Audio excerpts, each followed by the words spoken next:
Шодроо өрсөлдөх хэрэглэгчийн төлөөх газраас өнгөрсөн сард орон сууц нийтийн аж ахуйн удирдах газар хаан даатгал компанитай хамтран даатгал нэрийн дор иргэдээс 1 тэр бум гаруй төгрөгийг авсан талаар мэдээлж байсан. Тэгвэл өнөөдөр орон сууц нийтийн аж ахуйн удирдах газраас энэ асуудлаар мэдээлэл хийлээ. Тус газрын удирдлагууд анх хаан даатгал компанитай гэрээ байгуулахдаа оршин суугчдаа сайн дурын үндсэн дээр даатгал авна гэж байгуулсан ч хаан даатгал компани гэрээний үүргээ зөрчин оршин суугчдын саналыг харгалзалгүйгээр шууд даатгал авдаг болох нь тогтоогдсон гэх мэдээллийг өгсөн байна.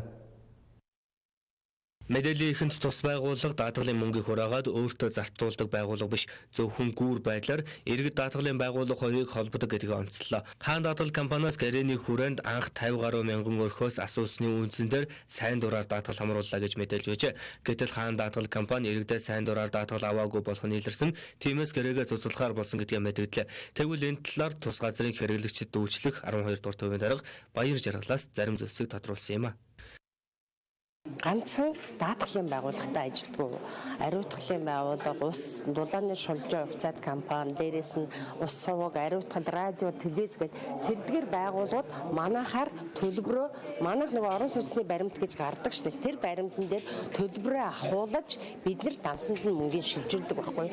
Тийм учраас тухайн даатгалын компаниуд маань өнөөдөр манайд төлбөрийнхээ нэхэмжлийг эрүүлэхээ өмнө айл өрхөдийнхаа жагсаалтыг одоо тэдэн мянган айл 57 мянган айл өрхөхөд хэрэглэгч дүүлждэг төв болгоны харийн айлуудын чагсаалтыг юунд ирүүлцдэг, төв бүрд нь ирүүлдэг. Бид шивэлтийн хийгээд нэг өрхөөс одоо 1000 төгрөг авдаг байсан бол энэ 2015 оны 1 сараас 1500 төгрөг авдаг. Төлбөрийг бид нар авч өгдөг хэрэглэгч мэргэжлийн байгууллага хоёрын дунд гүүр болж ажилладаг байгууллага юм аа л гэдгийг. Мөн шудраг өрсөлдөөн хэрэглэгчийн төлөөх газраас мэдээлэхдээ орон сууц нийтийн аж ахуйн удирдах газар нь өөрийн харийн 16 хэрэглэгчдэд дүүчлэх төвөөр дамжуулан хууль бус үйл ажиллагааг явуулж байсан гэж байсан. Харин орон сууц нийтийн аж ахуйн удирдах газраас иргэдээс 7 төрлийн мөнгөн хураамж авдаг гэдгийг хэлсэн. Тухайлбал засвар үйлчлэгээс бол танд төлбөрийн хуудас гэдэг юм төлбөр төлцгийн үзүүлсэн хуудас үлдэн 2 хуудасыг нэг нь та өөртөө нэг нь засварч авч явах хэрэгтэй байхгүй. Засварч авч яваад энэ айл тухайн ийм төлбөрийн үйлчлэгээс шүгээд энэ дээр мөнгө бичигддэг байхгүй. Тэрээс сар болгоны тогтмол бичигддэг биш. Ус халаасны хөсгөд чинь нөгөө юу байхгүй нөгөө хэрэгцээний халуун усыг хүүтэн усыг халаахад зарцуулсан дулааныг тооцсон төлбөр гэсэн үг. Энэ бол дулааны үйлчлэгийн хураамж ертөнцийн зохицуулах хороноос баталж өгдөг. Орон сууцны талбайгаас хамааруулаад 3,000 5,000 10,000 гэсэн хамааруулж тогтоосон суур үүнд.